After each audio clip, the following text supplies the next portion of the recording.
Good morning. Here's Thankful Thursday today.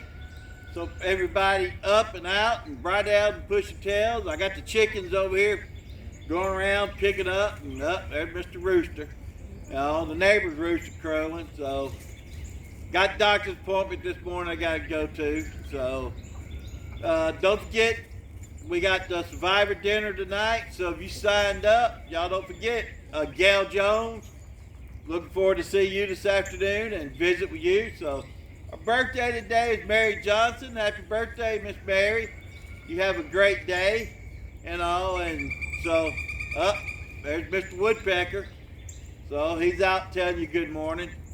Got our lettuce in the ground yesterday. Noah did. So I'll post a picture a little bit later when I get back from the nursery and everything. And I'll keep you updated because once it start growing out, we're going to, put it out there on the market and see what we can do. So it's pretty exciting, watching Noah get it going and everything. It's pretty fun. So have a great day. Be kind. Don't be in a hurry. Be friendly. Be nice. And hey, Miss Lil, and here's a bell ring.